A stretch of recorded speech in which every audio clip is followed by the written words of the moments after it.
I used to take comfort in the scale of the noise. Millions of lives intersecting and moving apart with no design or purpose, just pure, unfeeling entropy. I was wrong. The randomness I relied on to feel safe was an illusion I built for myself. My phone lit up in the middle of the night. No number, no name, only 3 words. You're ready now. That message ended the idea of a chaotic universe.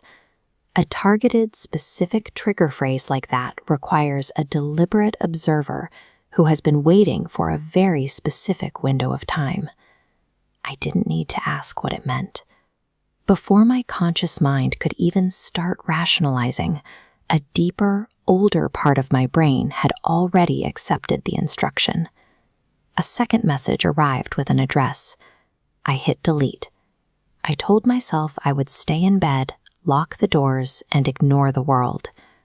An hour later, I was standing in a gravel lot miles from my home.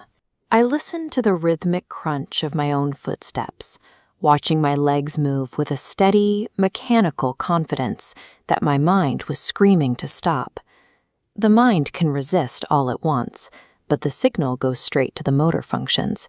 It bypasses the will entirely, turning a human body into a piece of compliant hardware. The building looked normal, even welcoming. The lights were on, and the front door was unlocked, as if the structure itself had been holding its breath. Inside, people were everywhere. Some were sitting, others standing, all of them wrapped in a heavy, unnatural stillness. No one looked surprised. One man looked up and said, "You came." He spoke with the flat finality of a box being checked off a list. He pointed toward a massive, flickering wall of surveillance monitors. Each screen tracked a single person, walking, eating, or sitting alone, completely unaware that they were being scrutinized from the dark.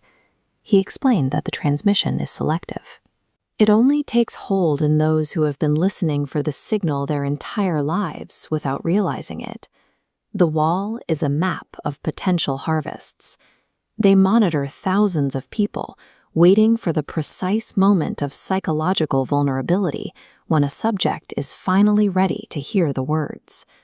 Suddenly, the entire array of screens blinked in perfect synchronization. The faces of the strangers vanished. The monitors were now filled with footage of me. There I was as a child in a park. There was the interior of my first apartment. Angles from inside my own bedroom captured over 20 years of my life.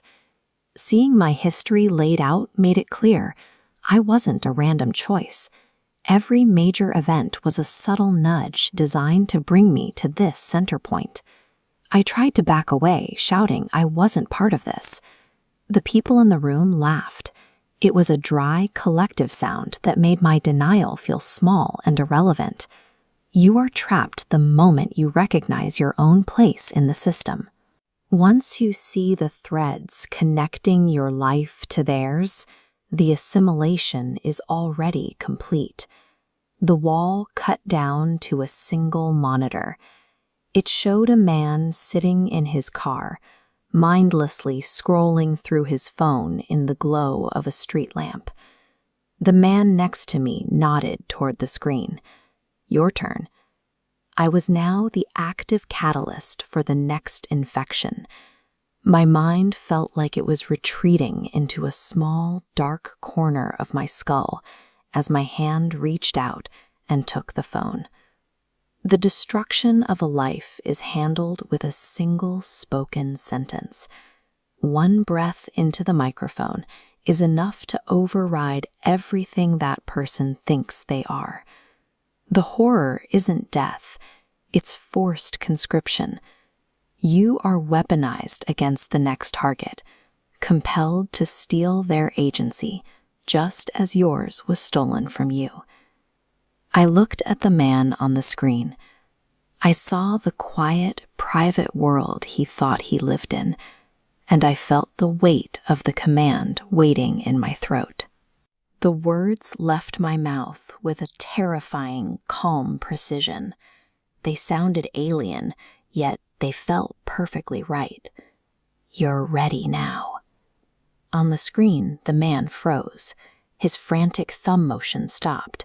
He became a statue, his eyes widening as the verbal virus took hold of his nervous system.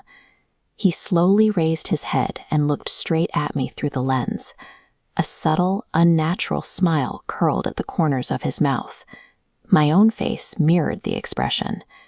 Every person in the room was smiling the same way, a synchronized reaction of the collective. My individual identity is gone, replaced by the predatory consciousness of the group. We are no longer being chosen. We are the ones choosing.